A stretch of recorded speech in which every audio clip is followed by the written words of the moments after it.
భార్యాభర్తల మధ్య సంభాషణ. భార్య: ఏమండి, మనం టూర్ వెళ్తున్నాం కదా, జాగ్రత్తగా మన కుక్కని, పిల్లిని పక్కింటావిడికి అప్పగించండి అని అన్నది. భర్త: అలాగే, మరి నీ నోటిని ఎవరికి అప్పగించమంటావు? అది కూడా పక్కింటావిడికి ఇచ్చేస్తే ప్రశాంతంగా ప్రయాణం చేద్దాం అని అన్నాడు.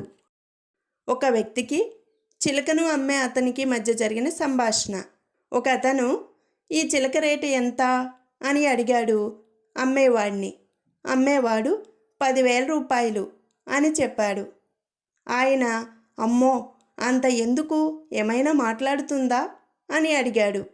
అమ్మేవాడు మాట్లాడదు, కానీ ఇది చాలా తెలివైనది. దీని ఎడమకాలు లాగితే అన్నమయ్య కీర్తనలో పాడుతుంది, కుడికాలు లాగితే సినిమా పాటలు పాడుతుంది అని చెప్పాడు. అతను మరి 2 కాళ్ళు ఒకేసారి లాగితే అని అడిగాడు. ఇంతలో చిలక అప్పుడు నేను కింద పడతాన్రా వెధవా అని సమాధానం చెప్పింది. భార్యాభర్తల మధ్య సంభాషణ. భార్య: ఏమండి, ఉదయాన్నే మంచం మీద ఉండగానే ఎందుకు మేకప్ వేసుకుంటున్నారు అని అడిగింది భర్తని. భర్త: రాత్రి కల్లో ఒక అమ్మాయిని చూశాను, తను మళ్ళీ కలలోకి వస్తే గుర్తుపట్టాలి కదా, అందుకే అని అన్నాడు. పెళ్లి చూపులకు వెళ్లే ముందు ఒక కొడుక్కి ఓ తండ్రి ఇలా జ్ఞానబోధ చేశాడు.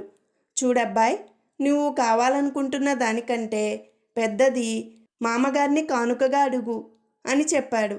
సైకిల్ కావాలనుకో స్కూటర్ అడుగు, స్కూటర్ కావాలనుకో కార్ అడుగు, సింగిల్ బెడ్రూమ్ ఫ్లాట్ కావాలనుకో డబుల్ బెడ్రూమ్ ఫ్లాట్ అడుగు.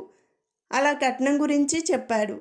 తండ్రి చెప్పిన దానిని బాగా వంట పట్టించుకున్న ఆ పుత్రరత్నం ఇలా అడిగాడు: నాకు అత్తగారినిచ్చి పెళ్లి చేయండి అని.